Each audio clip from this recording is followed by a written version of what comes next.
자, 대선 후보 결정까지 국민의힘은 2주일, 민주당은 일주일 남았습니다. 오늘 정치권 쟁점은 뭔지 전문가들 모시고 살펴보겠습니다. 송국권 정치평론가 김진욱 전 민주당 대변인 나오셨습니다. 안녕하십니까? 반갑습니다. 네, 후보들의 각축전이 펼쳐지는 국민의힘 상황 먼저 알아보겠습니다. 어제 경선 첫 토론회가 있었는데 전체적으로는 차분한 분위기였습니다. 그런데 눈에 띄는 건 김문수 후보를 향한 안철수 후보의 공세였습니다. 윤 전 대통령 탄핵 이후에 국무위원으로서 사과한 적이 있냐 이건데 그 내용 직접 보시죠. 윤 대통령 탄핵 이후에 국무위원으로 국민께 사과하셨는지요? 사과를 한 적은 없습니다. 예, 근데 저는 그게 문제라고 봅니다. 반성과 사과가 없으니까 이제 민주당에서는 우리를 계엄 옹호당이다. 이렇게 지금 밀고 있습니다. 네, 저는 뭐 비상계엄을 옹호해 본 적도 없고 비상계엄에 찬성해 본 적도 없는 사람입니다. 예, 알고 있습니다. 그러나 저는. 대통령께서 이 비상계엄을 선포할 수밖에 없었던 그 사정, 안타까운 사정에 대해서 그건 책임이 민주당에 있다 이렇게 생각하고 있습니다. 네, 들으신 것처럼 김문수 후보는 사과한 적이 없다. 안철수 후보는 반성과 사과가 없으면 대선 필패의 가능성이 높다고 지적을 했습니다. 안철수 후보가 다시 탄핵과 계엄을 꺼내들고 나온 이유가 뭐라고 보시는지요? 일단은 지금 그 4강에서 8강에서 4강을 가려는 것이 이 국민투표 일반 국민투표 100%입니다. 그런데 그 중에는 역선택 방지 조항이 있어요. 그래서 국민의힘 지지층과 무당층만 가지고 여론조사를 하는 것이죠. 네. 안철수 그 지금 후보 입장에서는 상당히 이 4강에 진출하는 것이 우선 급선무죠. 그래서 중도층을 겨냥해서 다시 이 프레임을 내걸고 또 특히 쭉 앞서 나가고 있다고 평가되는 김문수 후보와 대척점을 이제 이루면서 중도층을 겨냥한 그런 그 다시 이 이슈를 꺼내는 것이라고 볼 수가 있고 예. 김문수 후보는 정반대 입장이죠. 국민의힘 고정 지지층의 지지를 받아야 됩니다.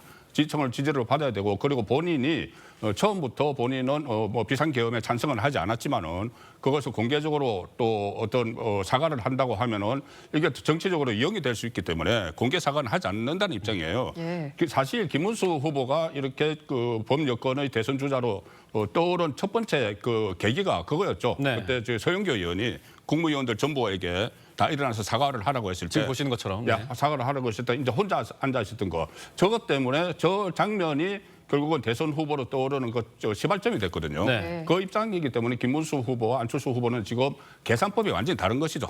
그래서 저 이렇게 충돌을 하는 상황이 된 겁니다. 김문수 후보 입장은 대통령이 왜 계엄했는지에 집중을 해야 된다. 계엄 책임은 민주당에 있다라고 반박을 했는데 물론 동의할 수 없으시겠지만 이게 그 국민의힘 경선 표심에는 좀 어떤 영향을 끼칠까요? 기본적으로 이번 그 조기 대선이 무엇 때문에 발생했는가 하는 부분에 대해서 이게 본질이다라고 보는 것 같습니다. 지금 이번에 윤석열 대통령이 헌법재판소로부터 파면을 당했기 때문에 이 조기 대선이 지금 발생한 것이고 그렇기 때문에 국민의힘의 경선에서는 이 탄핵의 강을 어떻게 건너갈 것인가 하는 것이 첫 번째 문제가 되는 것이고 두 번째는 윤석열 대통령과 전 대통령과 관련돼서 윤심의 강을 어떻게 건너갈 것인가가 가장 큰 관건인데 네. 그 본질에 안철수 후보는 이제 그 본질을 적극적으로 겨냥을 한 것이고 지금 가장 이 상황 속에서 꽃꽃 문수라는 별명을 얻었던 김문수 후보와 이 공교롭게도 어제 토론회가 이제 같이 한 조로 편성돼서 있었던 거 아닙니까? 네. 만약에 저 조 편성이 다른 한동훈 후보나 혹은 홍준표 그 후보가 홍준표 후보가 있었다 하더라도 아마도 똑같은 전략을 안철수 후보는 가지고 나올 수밖에 없었다. 지금 이 조기 대선 국면에서 어떻게 하면 빠르게 이 윤석열 전 대통령의 탄핵 국면을 넘어가면서도 또다시 이 국민의힘에게 표를 달라고 호소할 수 있겠는가? 그 가장 적임자가 안철수다라는 얘기를 하고 싶었던 것이고요. 지금 이제 내일 모레 22일 날 4강으로 압축이 되는데 이 4명 중에 한 3명 정도는 어느 정도 안정권 안에 들어와 있다. 마지막 한 자리를 가지고 안철수 후보와 나경원 후보가 지금 경합 중에 있는 거 아니냐 이런 이제 분석들이 좀 많이 나오고 있습니다. 네. 여론조사 결과나 이런 걸 가지고 그렇다면은 안철수 후보 입장에서는 본인의 확실한 입지를 구축하기 위해서 이번 조기 대선에 가장 본질적인 문제를 건들고 들어왔다라고 볼 수 있을 것 같습니다. 네, 어제도 내 후보들 이재명 후보 때리기 집중 공세에 나섰는데요. 어제 양양자 후보, 이 후보의 공약이 적힌 종이를 찍기도 했습니다. 직접 보시죠. 결론은 이재명 대표 AI 공약은 빈 깡통입니다. 찢어버리는 게 맞습니다.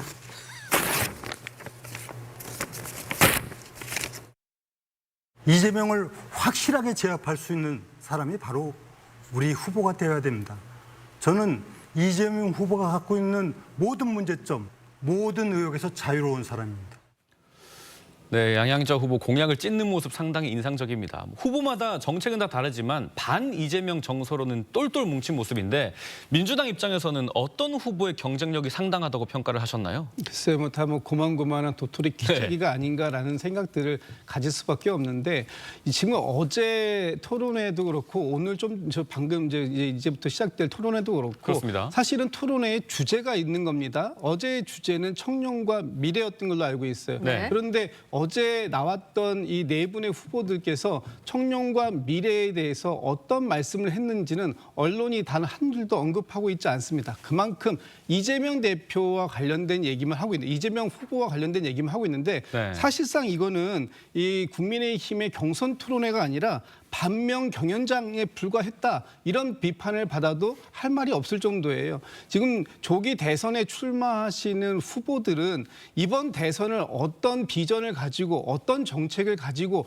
국민들을 설득해내겠다. 그 과정 속에서 본인의 경쟁력이 어느 부분이다라는 말씀을 주셔야 되는 거 아닙니까? 네. 그런데 모두가 한 목소리로 이재명 후보와의 그 후보에 대해서 비판하고 이재명 후보를 이길 수 있는 사람 나밖에 없다 그러는데 과연 무엇으로 이기겠다라는 부분이 없는 그런 상황에서 저렇게 튀어야 살긴 하겠습니다만 너무 퍼포먼스가 좀 일반 국민들이 이렇게 같이 공감하기엔 매우 좀 부적절한 퍼포먼스들로 네. 위주로 채워지지 않았었는가라는 생각이 듭니다. 네, 말씀하신 것처럼 오늘 오후 2시부터 국민의힘 비조 토론회가 열리고 있는데요.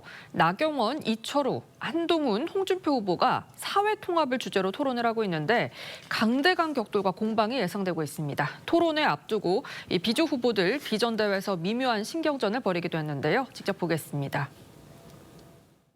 이재명 1인 독재 막아야 하지 않겠습니까? 민주당과 싸워본 사람 누구입니까? 이철우 잘 알려지지 않았지만 비상장, 우량주 내놓기만 내놓으면 대박 납니다. 나라 헌법 바꿔야 됩니다. 국회가 일당 독재 이렇게 하는 나라 처음 봤습니다. 비상계엄으로부터 자유로울 수 있는 사람? 저 한동훈이 맞서야 합니다. 폐륜, 비양심, 부패로 얼룩진 나라, 정과자의 나라 만들어서 되겠습니까? 네, 어제 A조 토론이 큰 공방이 없이 끝났는데 오늘은 거침없는 맞대결과 공방이 예상되거든요. 어떤 키워드 예상하십니까? 일단 B적으로 죽음의 조라고 이야기를 하죠. 네. 죽음의 조라고 이야기를 하는데 왜 그러냐면은 좀 어떻든 좀 앞서간다고 평가받는 그 후보들이 많이 들어가 있어요. 네. 그리고 거기서 또 한동훈 후보만 탄핵에 반대를 했고 나머지 세 후보가 탄핵에 찬성을 한 데다가 또 거기다가 개인적인 그 악연도 많이 쌓여 있어요. 홍준표 후보와 한동훈 후보. 예. 그렇게 서로 굉장히 과거에 홍준표 후보가 맹비난을 했죠. 그리고 나경원 후보와 한동훈 후보도 지난번 대표 경선에서 또 둘이 굉장히 치열하게 다툼을 벌였어요. 그렇습니다. 네, 그렇기 때문에 오늘은 아무래도 이게 그 탄핵 문제, 윤석열 대통령 탄핵 문제에 대해서 공방이 일어날 수밖에 없는데 자 조금 전에 이제 그런 말씀을 계속 하시잖아요. 왜 아무런 비전도 발표하지 않고 이재명 대표만 가지고 하느냐 이렇게 하는데 자 그런 측면을 봐야 돼요. 뭐냐면은 물론 개인이 어떤 국가 비전이나 지금 경선 후보들이 국가 비전이나 아니면 개인의 어떤 경쟁력 같은 것을 내세우는 것도 중요하지만은 그 가치를 더 뛰어넘는 것이 만약에 이재명 그 후보가 나중에 대통령에 당선이 된다면은 우리나라에게 닥칠 어떤 걱정 같은 것을 보수 후보들은 내세울 수가 있는 거예요. 네. 그걸 최우선까지 내세울 수가 있습니다. 당장 헌법 84조 해석 문제로 대혼란이 일어날 거고 또 정치보복 이야기도 나오지 않습니까? 그리고 어떤 지금까지 여러 가지 법안들이 무더기로 통과가 됐는데 좀 우리 정체성이나 아니면은 국가 재정에 맞지 않는 법안들이 있었어요. 양국법이나 뭐 이런 것들, 네. 뭐 노란봉투법들 이런 것들이 만약에 이재명 정부가 들었으면은 거부권 행사 없이 그대로 다 통과가 됩니다. 예. 그래서 그런 걱정들이 지금 어떻게 보면 본인이 이 국가 비전이나 아니면 자기 개인의 경쟁력을 밝히는 것보다는 그 위험성을 알려주는 게 더 우선이라고 생각을 하기 때문에 국민의힘 경선에서 저런 상황이 벌어지는 것이고 조금 전에 왜 주제에 집중하지 않느냐 사회통합 그리고 A조는 청년 미래였죠. 그거는 조별 주제입니다. 네. 전체 주제는 따로 있어요. 전체 주제는 충분히 저런 이야기를 할 수 있는 어떤 국정 과제나 정책들이 있기 때문에 저 안에서 저런 이야기가 나오고 있는 겁니다. 네, 이 반 이재명 정서 또한 보수 민심에 응답하는 바다라는 말로 정리할 수 있을 것 같아요. 그 언급하셨던 나경원 후보와 한동훈 후보의 어떤 전례, 지난해 전당대회에서 격돌을 한 건데 그렇게 되면은 이번엔 리턴 매치가 성사가 되는 겁니다. 그 당시 정말 뜨거웠던 설전 저희가 모아봤습니다. 한번 보시죠. 만약에 기소되었다고 칩시다. 그러면 공소 취소 요구하시겠습니까? 전 정치인으로서 당으로서 요구할 수 있다고 생각합니다. 다만 나경원 대표님은 당시에 당직도 아니셨고요. 개인 차원에서 저한테 부탁하신 거예요. 그게 개인 차원입니까? 예, 저는 개인 차원. 그게 개인 차원입니까? 예. 제가 제 것만 빼달라 그랬습니까? 한동훈 후보 똑바로 말하세요. 개인 차원이라고요, 제가? 예. 제 거를 빼달라 그랬습니까? 예. 네? 네? 저를 이렇게 모욕하실 수 있습니까? 아니, 제가 27명의 의원들이 기소되었고 이게 아니었습니까? 나오니? 제 것만 뺄 수 있습니까? 나오니? 지금 개인 사건 차원의 부탁. 당사자가 법무부 장관에게 사건 내용을 공소 취소에다가 요구하는 건 잘못된 겁니다. 그걸 이게 지금 국회 패스트트랙 사건 공소 취소 문제를 놓고 설전을 벌인 건데 이 나경원 후보가 토론회 후에 눈물을 흘렸다라는 후문도 있었습니다. 오늘 이 두 사람 설전의 포인트는 뭐고 승자가 누가 될지 좀 예상을 부탁드립니다. 일단 포인트는 저 부분은 한번 이제 걸러졌습니다. 네. 그 패스트트랙에서 그때 법무부 장관 할 때 공소 취소를 할 수가 있었는데 왜 그걸 해주지 않았느냐는 이야기고 그 진실 공방은 지금 뭐 그때 벌어졌다가 별로 중요한 이슈는 아니었어요. 그죠. 근데 네. 감정 싸움이 있습니다. 네네. 감정 싸움인데 지금은 감정 싸움을 지나서 오늘은 바로 그것이 두 사람이 격돌할 수밖에 없는 것이 탄핵 문제입니다. 탄핵 네. 문제. 탄핵 소추안이 통과가 된 것이 처음에 1차는 통과가 안 됐죠. 국회에서 통과 안 됐다가 2차에 통과된 것이 그때 한동훈 후보가 본인에 대한 체포 대상에 들어있다. 이것을 정보를 입수를 하고 직무를 정지시켜야 된다. 대통령 직무를 정지시켜야 된다. 그때부터 탄핵이 통과가 됐거든요. 통과가 돼서 결국 이렇게 헌재 결정까지 나와서 파면이 된 상황인데 나경원 후보 입장에서는 처음부터 이 탄핵에 반대를 하고 어쨌든 뭐 간저 앞에도 가고 가장 최일선에 섰잖아요. 탄핵 반대에. 네. 그렇다면 오늘 두 사람의 어떤 경쟁은 탄핵의 불가피성 뭐 이런 것들 아니면은 탄핵의 불가피성을 이야기를 하겠죠.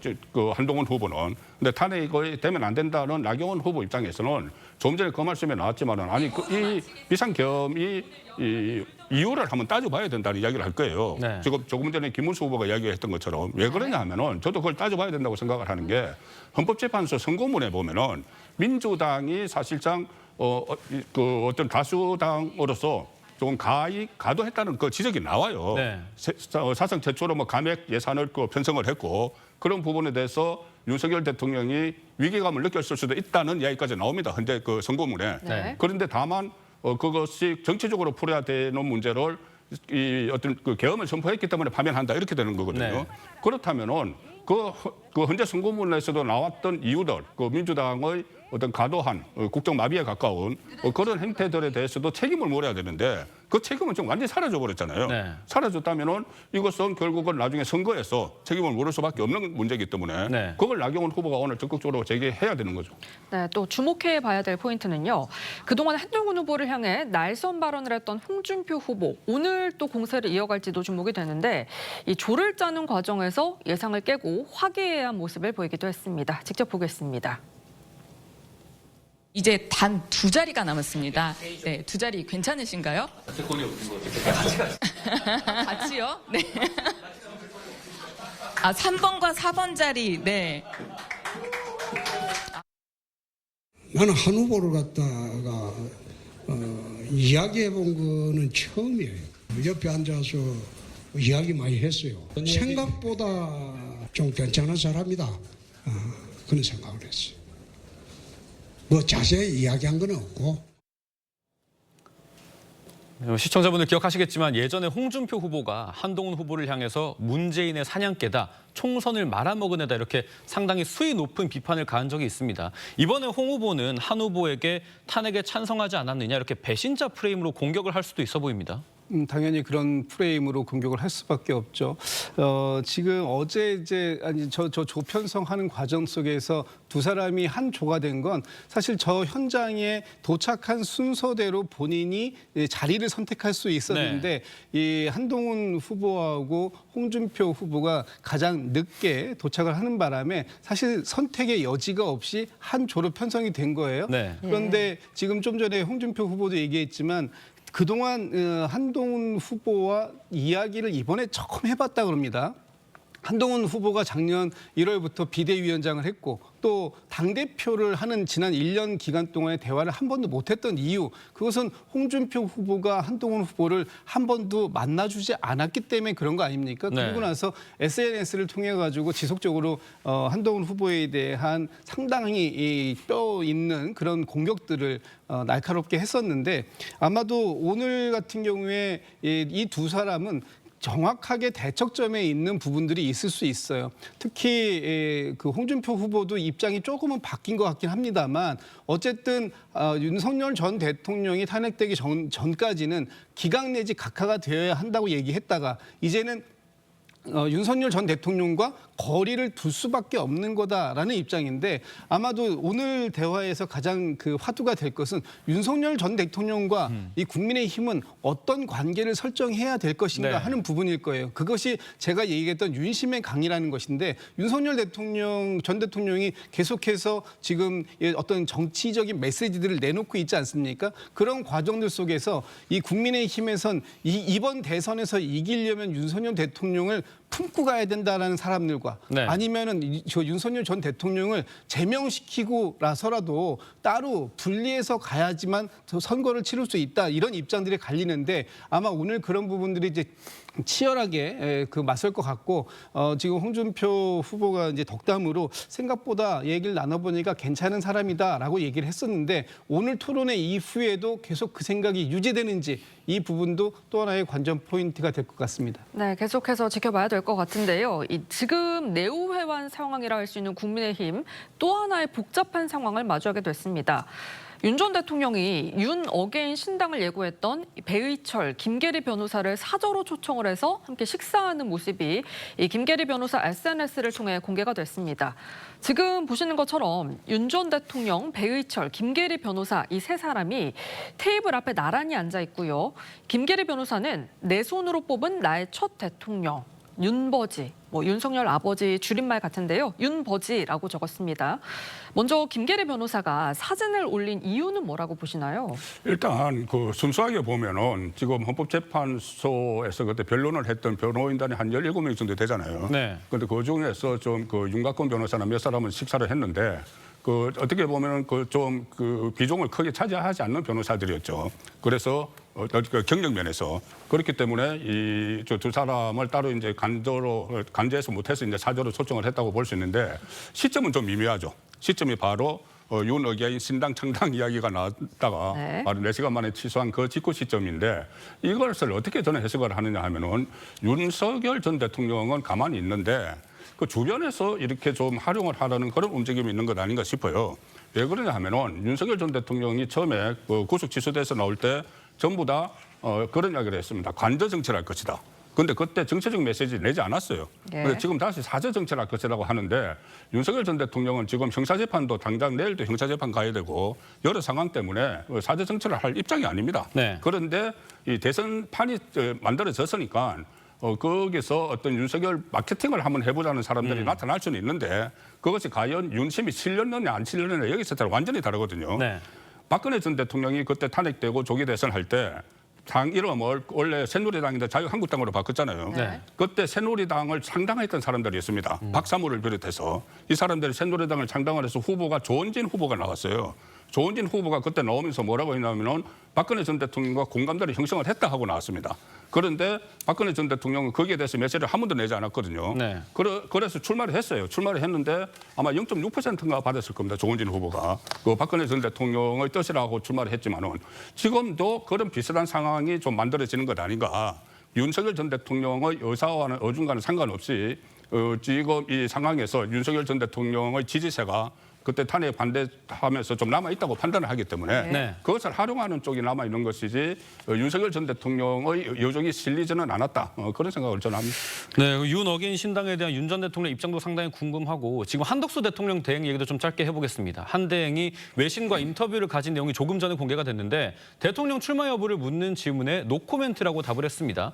불출마, 출마 이렇게 딱 떨어지게 말을 하지 않고 아직 결정을 안 내렸다 이렇게 여지를 남겼는데 저희가 좀 시간을 거슬러 가보면 2016년 말에 반기문 전 유엔 사무총장이 대선 출마 질문에 노코멘트 한 바가 있고요. 안철수 의원 같은 경우도 서울시장 출마 묻는 질문에 회피로 답을 대신한 적이 있거든요. 오늘은 또 이 한덕수 대행이 김동연 후보, 나경원 후보가 잇따라 찾았던 대형교회 명성교회를 찾아서 예배를 했다고 합니다. 이런 사례를 비춰보면 뭐 한 대행이 출마 시기를 저울질하고 있다 이렇게 보는 게 합리적이어 보입니다. 그렇게 볼 수 있는 여지가 점점 더 많아지고 있다 이렇게 보여집니다. 예. 일단 그 한덕수 권한대행의 이 지금 발걸음이 굉장히 광폭 행보인 것처럼 보이고 사실상 출마를 염두에 둔 행보다 이렇게 평가할 수 있을 것 같아요. 그동안 좀 전에도 나왔습니다만 반기문 전 총장이나 아니면 안철수 예전의 후보 같은 경우에 노코멘트를 얘기한 이후에 결과적으로 보면 일단 출마를 선언했습니다. 그렇기 때문에 노코멘트는 사실상 출마하겠다라는 의지다 이렇게 읽는 것이 가능하고요. 네. 그렇게 된다면 지금 한덕수 권한대행의 시간은 점점 더 빠르게 흘러가고 있다 이렇게 볼 수 있는데 문제는 지금 한덕수 권한대행의 출마가 이루어진다 하더라도 과연 그 이후에 한덕수 권한대행에게 어느 정도까지 힘이 실릴 수 있을지 그건 좀 더 지켜봐야 될 것 같습니다. 네, 지금 민주당 상황도 한번 짚어보겠습니다. 민주당 이재명 대선 경선 후보가 첫 경선지인 충청권에서 정말 압도적인 표차로 1위를 차지했습니다. 어제 후보들의 어떤 발언들이 나왔는지 한번 들어보시죠. 과분한 지지에 감사드립니다. 새로운 나라를 만들어달라는 그 열망을 잘 받아 안아서 이제 시작입니다.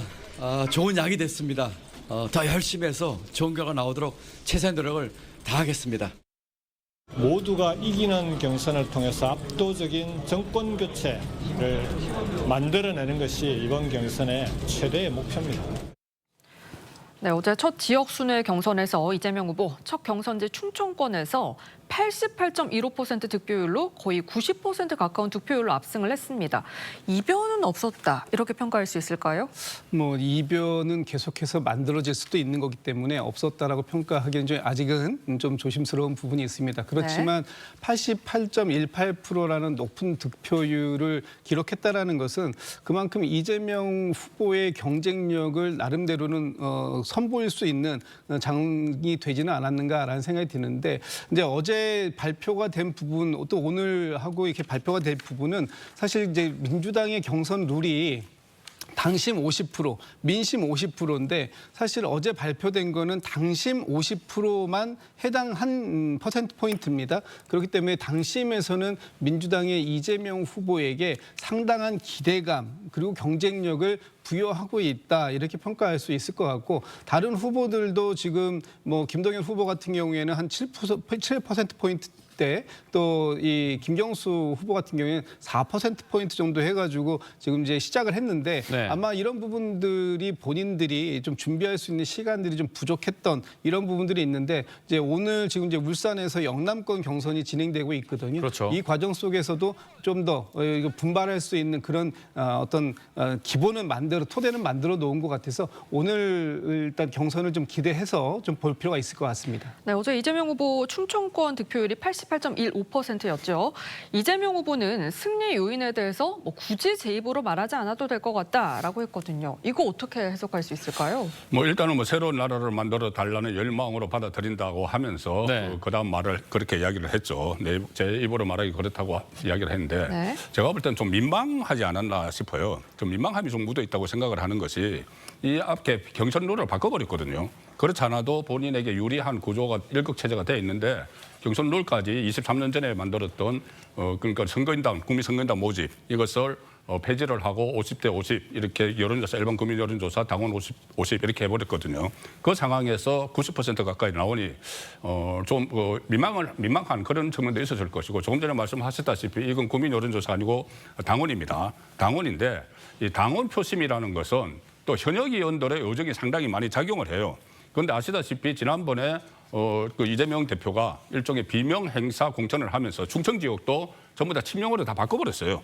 그리고 특히 대표적인 인물이 그때 대전의 이상민 의원이었죠. 네. 이상민 의원 대신에 이 친명으로 다 바꿨으니까는 그 국회의원들의 입김이 작용을 하는 권리당원들 중에서 오늘 권리당원들 투표 결과가 발표가 됐는데 국회의원들을 다 그렇게 친명으로 바꿔놓으니까 이 권리당원 표도 이재명 후보에게 쏠리는 그러니까 경선 룰을 바꾼 거하고 또 그전에 국회의원들 다 교체한 것 이것이 영향을 지금 받아서 한 90% 됐다고 하면은 본인 입장에서는 좀 민망하기도 하겠죠.